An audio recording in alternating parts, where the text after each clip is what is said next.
Moving on, Senate Majority Whip Kang'ata's letter to the president hit political waves in the country and became a top trend. Kang'ata, being a stand supporter to the president and senior crew member to the BBI train, was not expected to make such a letter to the public, which brands BBI unpopular. However, our news desk sits down with seasoned political analyst Mark Bichachi, who helps to break down the components of the letter and to better understand how the sun stopped shining from the mountainside. He starts the interview by answering the question, what Murang'a Senator Irungu Kang'ata was trying to mean. His letter is not about what is written in the letter. His letter is about what he wanted to achieve. And what he wanted to achieve is to deliver to the public, not even to the president, because if he wanted to speak to the president, he could pick up his phone and speak to the president. But he wanted to deliver a message to the public that the BBI is unpopular and that it's standing on shaky ground. Now, by the time he was pulling this back, the damage had already been done. What is the damage? To skew the public perception against BBI and to dishearten the supporters of BBI. That's really what he wanted to do. That's what it was about. The rest is really fluff, because if you talk about a multiple choice question, that is a ship that sailed a long time ago. If you talk about BBI is not popular, who has marketed BBI? Have you seen Ruto has had rallies all of December? Have you seen Raila on a BBI popularization rally? Have you seen Uhuru do that? Now, in a tweet recently, Irungu Kang'ata has claimed that this letter was not meant to get to the media, but apparently it got to us, the media, and we've been talking about it. Do you think this was just a political statement or a strategy?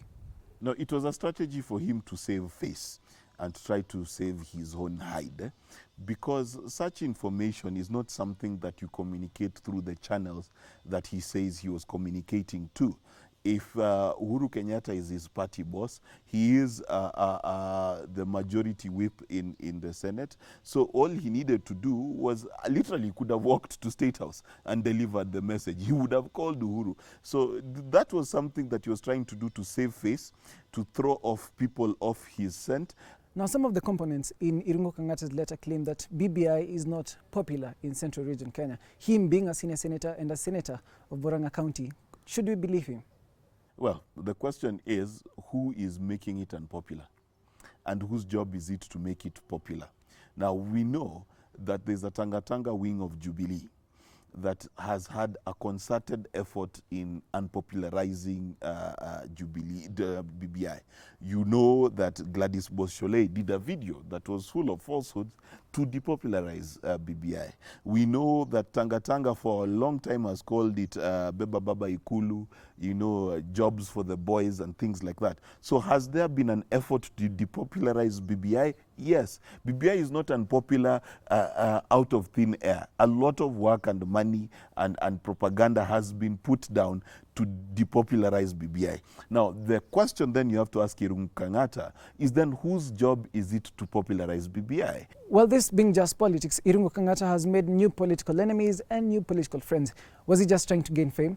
No, he, in my view, and I say this without fear or favor, I think he is a TangaTanga mole, if there is such a term.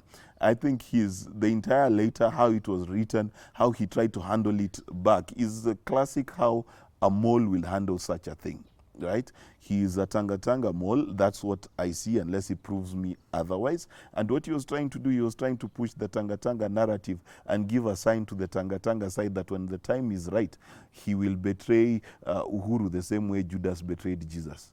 Could you say that Kang'ata is trying to build himself a tent in Ruto's camp? It was a sign. It was a sign that when the time is right, he will betray Uhuru Kenyatta the same way Jesus was betrayed by Judas. This is what, if there was a sign, you know the Swahili say, akumulikaye mchana usiku atakuchoma. Kang'ata has just mulikad Uhuru in broad daylight. At night, he might just torch Uhuru's house. How is Ruto's popularity currently in the Central Region? Now, you see, that's a difficult question to answer, okay? And I'll tell you why it's difficult to answer. Number one, In this country, every politician declares themselves popular until they lose an election.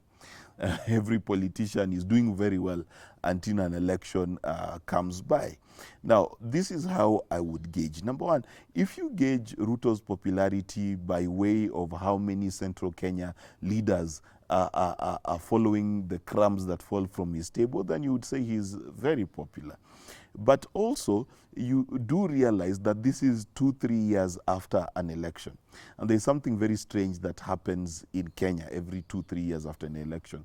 The population is intensely angry at the state. Okay? So the people who are now supporting, in quotes, what Ruto is doing, are they really angry at the way government is doing, or are they really supporting Ruto? And what about Raila, or rather ODM? Where are they in all this? Are they being shortchanged? So here's the theory, all right, that ODM is playing at. Theory is this, that Uhuru needed 5 years of peace because he had experienced 5 years of tear gas Monday, tear gas Wednesday, tear gas Thursday, right? So he's looking for 5 years of peace with Raila. So he created a project called BBI to keep Raila busy. That's the theory. Now, if that is true, then all of this is an elaborate scheme to put one William Ruto in power. That's one school of thought. The other school of thought is that Uhuru is genuine, but he has to maintain his jubilee ship, and therefore he has to compromise with William Ruto, and then he has to also stabilize his partnership with Raila. So he's trying to play both sides against the middle, and that's it's a difficult game for anyone to play. What is my view? I think we have to wait and see. And where do we wait and see? Let us see whether Uhuru Kenyatta will take steps to ensure that he steadies the ship, because whatever is leaking in his ship is from the TangaTanga side. That's where the leakage is coming from. Will he stem the leakage? If we see him stemming the leakage, then you know where Uhuru's heart and mind is. And I can bet you it is not with William Ruto. He is not with William Ruto. Then who? Huh? Then who? You know, someone asked me that question, and I told them there is a silent candidate in this upcoming election. That candidate is called not William Ruto. This is, if you read the signs, you see, typically politicians coalesce to win power. But we're seeing a lot of politicians coalesce to say no to Ruto. So there's a candidate, and I believe that's the same candidate Uhuru Kenyatta has. That candidate is called not William Ruto. Thank you, Mark, very much for having us. You're most welcome. That was Mark Bichachi, political analyst. I have been Daniel Kariuki.